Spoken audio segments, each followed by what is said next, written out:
Hello everyone, welcome to BPS Adda. BPS Adda पर आप सभी का स्वागत है। बिहार शिक्षक भर्ती 3.0 के लिए आज हम डिस्कस करने वाले हैं करंट अफेयर को, और वैसे करंट अफेयर्स जो कि डायरेक्टली बिहार से कनेक्टेड है। इस सेशन काफ़ी इंपॉर्टेंट होने वाला है जो भी विद्यार्थी बिहार शिक्षक भर्ती 3.0 देने वाले हैं उनके लिए। तो आइए देख लेते हैं। पहला प्रश्न है, वर्ष 2024 में इनमें से किन हस्तियों को भारत रत्न सम्मान देने की घोषणा की जा चुकी है। साथियों, जैसा कि आपको मालूम है कि वर्ष 2024 के लिए कुल 5 लोगों को भारत रत्न सम्मान देने की घोषणा की जा चुकी है। तो जो ऑप्शन आपको दिया हुआ है, आपका ऑप्शन है ए कर्पूरी ठाकुर, बी नरसिम्हा राव, सी चौधरी चरण सिंह, डी उपयुक्त में से एक से अधिक और उपयुक्त में से कोई नहीं। साथियों, इस प्रश्न का जो आंसर बनेगा वो बनेगा ऑप्शन डी, उपयुक्त में से एक से अधिक। आइए इसका एक्सप्लेनेशन देख लेते हैं। यहाँ पर देखिए एक्सप्लेनेशन इसका दिया हुआ है। वर्ष 2024 में बिहार के पूर्व मुख्यमंत्री, यहाँ देखिएगा, बिहार के पूर्व मुख्यमंत्री रहे जननायक कर्पूरी ठाकुर। तो जननायक कर्पूरी ठाकुर को, लाल कृष्ण आडवाणी को, पूर्व प्रधानमंत्री चौधरी चरण सिंह को, पीवी नरसिम्हा राव जी को और वैज्ञानिक एमएस स्वामीनाथन को भारत रत्न से सम्मानित किया जाएगा। तो ये वो 5 नाम हैं जिसकी चर्चा ऊपर के प्रश्नों में किया गया है। आपको इन 5 नामों को याद रखना है।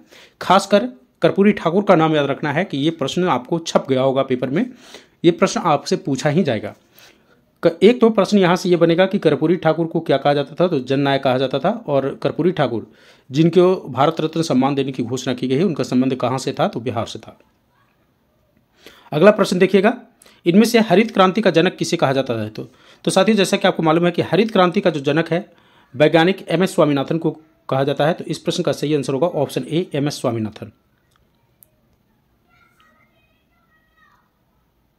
अगला प्रश्न देखिए, बिहार बिजनेस कनेक्ट 2023 का आयोजन कहाँ किया गया। साथियों, बिहार बिजनेस कनेक्ट 2023 का जो आयोजन है वह पटना में किया गया था। तो इस प्रश्न का सही आंसर होगा ऑप्शन बी, पटना। इसका एक्सप्लेनेशन देख लीजिए। 13 से 14 दिसंबर 2023 को पटना में बिहार बिजनेस कनेक्ट 2023 का आयोजन किया गया। इस अवसर पर बिहार के मुख्यमंत्री नीतीश कुमार ने शिखर सम्मेलन में बिहार लॉजिस्टिक पॉलिसी 2023 का और राज्य उद्योग विभाग की कॉफी टेबल बुक का भी विमोचन किया गया था। तो साथियों, इस प्रश्न को दूसरे तरीके से भी पूछा जा सकता है कि बिहार लॉजिस्टिक पॉलिसी 2023 का उद्घाटन है, विमोचन है, वो कब किया गया। तो वो किया गया था 13 से 14 दिसंबर 2023 को। कब, तो बिहार बिजनेस कनेक्ट 2023 के अवसर पर। अगला प्रश्न देखिएगा, बिहार में मछली पालन में सबसे बड़ा योगदान किस जिले का है। तो बिहार में जैसा कि आपको मालूम है कि कुल जिलों की संख्या जो है वो कितनी है, 38 है। और 38 में जो शेखपुरा है वो बिहार में मछली पालन में सबसे बड़ा योगदान दे रहा है। तो इस प्रश्न का सही आंसर होगा ऑप्शन बी, शेखपुरा। आइए इसका एक्सप्लेनेशन देख लेते हैं।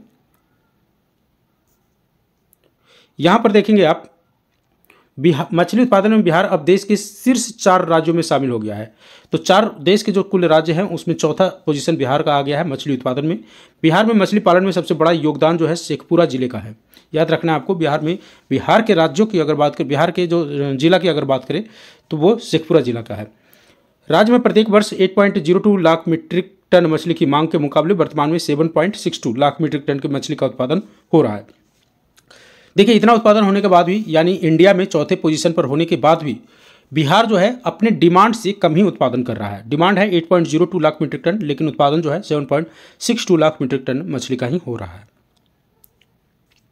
बिहार के चौथे कृषि रोडमैप, काफी इंपॉर्टेंट प्रश्न है आपके लिए। बिहार के चौथे कृषि रोडमैप का शुभारंभ किसके द्वारा किया गया है। साथियों, सबसे पहले तो आपको यहाँ पर एक चीज जो ध्यान रखना है कि चौथे कृषि रोड मैप का जो समय टाइम फ्रेम है वो कब से कब तक है, वो है 2023 से 2028। अब बात रही इसकी उद्घाटन की, तो इसका उद्घाटन जो है भारत के राष्ट्रपति श्रीमती द्रौपदी मुर्मू जी के द्वारा किया गया था। तो इस प्रश्न का सही आंसर होगा ऑप्शन बी, द्रौपदी मुर्मू। यहां पर आप इसका एक्सप्लेनेशन देख सकते हैं। राष्ट्रपति द्रौपदी मुर्मू ने 18 अक्टूबर 2023 को पटना में बिहार के चौथे कृषि रोडमैप, जो कि 2023 से चलकर 2028 का शुभारंभ किया गया था। ठीक है, कृषि रोडमैप की इस पंचवर्षीय योजना के माध्यम से सरकार विभिन्न क्षेत्रों की भौगोलिक और मृदा संबंधी विशेषताओं को ध्यान में रखते हुए कृषि को बढ़ावा देगी। तो इस बिंदु को ध्यान में रखना है। उद्घाटन जो है भारत के राष्ट्रपति द्रौपदी मुर्मू जी के द्वारा किया गया था, और इसका जो टाइम फ्रेम है चौथे कृषि रोडमैप का 2023 से 2028 तक। कमेंट सेक्शन में आप लिख के बताइए कि पहला, दूसरा और तीसरा कृषि रोडमैप का टाइम फ्रेम क्या था। ये काफी इंपॉर्टेंट प्रश्न है, बार बार बीपीएससी के द्वारा यहां से प्रश्न उठाया गया है। अगला प्रश्न है, विश्व के सबसे बड़े रामायण मंदिर का निर्माण कार्य बिहार के किस जिले में शुरू किया गया है। दोस्तों, आपको ध्यान में रखना है, सबसे पहले रामायण मंदिर से पहले हम राम मंदिर की चर्चा कर लेते हैं। जैसा कि अभी हाल ही में चर्चा में रहा था राम मंदिर। राम मंदिर साथियों, आपको मालूम होगा कि 22 जनवरी 2024 को प्रधानमंत्री मोदी जी के द्वारा इसका प्राण प्रतिष्ठा अयोध्या में किया गया था। तो ये डेट जो है 22 जनवरी 2024 अयोध्या में राम मंदिर का प्राण प्रतिष्ठा किया गया था। और ये जो अयोध्या है सरयू नदी के किनारे बसा हुआ है। इतनी बेसिक इन्फॉर्मेशन आपको राम मंदिर से वहाँ से होनी चाहिए। अगर हम बात करते हैं अब किसकी, रामायण मंदिर की, तो बिहार में बन रहे रामायण मंदिर का जो निर्माण है, जो कि विश्व के सबसे बड़ा रामायण मंदिर बनने जा रहा है, उसका जो उद्घाटन है, उसका जो कार्य है वो शुरू किया गया है बिहार के सीतामढ़ी के जिला में। तो ये बिंदु भी ध्यान में रखना है कि विश्व के सबसे बड़े रामायण मंदिर का जो निर्माण है बिहार के सीतामढ़ी में बनाया जा रहा है। तो इस प्रश्न का सही आंसर क्या हो जाएगा, ऑप्शन ए सीतामढ़ी। अगला प्रश्न देख लीजिए, यहाँ पर आप चाहें तो इसका एक्सप्लेनेशन देख सकते हैं। बिहार के पूर्वी चंपारण जिले में 20 जून को विश्व के सबसे बड़े रामायण मंदिर का निर्माण कार्य शुरू किया गया था। कब किया गया था, 20 जून को। बिहार का यह मंदिर जो है कंबोडिया के, ओके, यहाँ पर एक पॉइंट ध्यान रखिएगा, ये जो कंबोडिया के जो प्रसिद्ध अंगोर बाट मंदिर जो है, तो ये अब तक का जो सबसे बड़ा मंदिर था, अब उससे भी ऊंचा होने वाला है ये बिहार का रामायण सर्किट जो मंदिर है।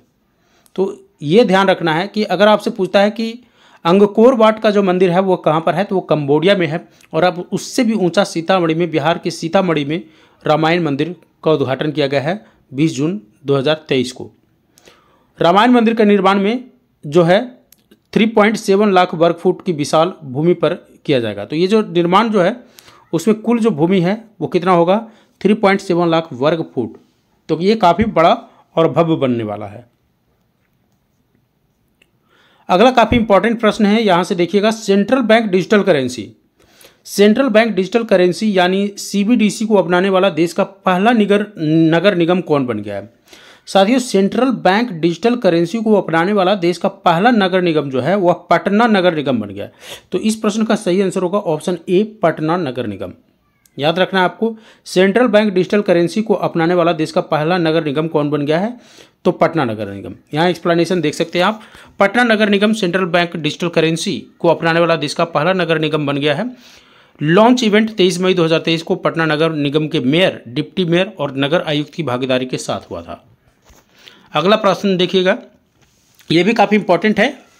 देश का पहला ग्रीनफील्ड अनाज आधारित इथेनॉल संयंत्र का शुभारंभ बिहार के किस जिले में किया गया था। चूंकि यह प्रश्न जो है इम्पॉर्टेंट है और ये ऑल टाइम फेवरेट क्वेश्चन है। देश का पहला ग्रीनफील्ड अनाज आधारित इथेनॉल संयंत्र का शुभारंभ बिहार के पूर्णिया में किया गया था। तो इस प्रश्न का जो आंसर होगा वो क्या होगा, ऑप्शन बी पूर्णिया। यहाँ देखिए, ये प्लांट आप देख सकते हैं बिहार के पूर्णिया में इसका उद्घाटन किया गया है। पूर्णिया के परोरा में इस इथेनॉल प्लांट का शुभारंभ किया गया है और केंद्र और राज्य की इथेनॉल पॉलिसी 2021 के बाद यह प्लांट बना था। अगला जो प्रश्न है, बिहार में प्रसिद्ध पांडु पोखर कहाँ स्थित है। पांडु पोखर जो है बिहार के राजगीर में स्थित है। तो इस प्रश्न का सही आंसर हो जाएगा ऑप्शन सी राजगीर। आप यहाँ पांडु पोखर को देख सकते हैं। ये जो है पांडु पोखर कहाँ पर स्थित है, राजगीर में स्थित है पांडु पोखर।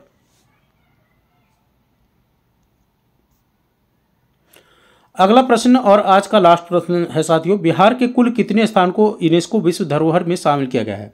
ये तो प्रश्न आपको कभी भूलना ही नहीं है। बिहार के कुल अभी तक 2 जो स्थल है उसको यूनेस्को विश्व धरोहर में शामिल किया गया है। तो आंसर हो जाएगा ऑप्शन सी 2। इसका एक्सप्लेनेशन यहाँ से देख सकते हैं आप। यहाँ देखिए, ये ऑफिशियल जो बिहार टूरिज्म का साइट है वहाँ से ये फोटो लिया गया है। Bihar is home to 2 UNESCO world heritage site. ठीक है, तो वो कौन कौन है उसको भी आपको ध्यान में रखना है। एक तो बोध गया वाला है टेम्पल, महाबोधि टेम्पल, और दूसरा Nalanda university, ancient Nalanda university जो है, जो कि नालंदा में है वो। तो 2 स्थान, एक महाबोधि टेम्पल और दूसरा एनिसेंट नालंदा यूनिवर्सिटी।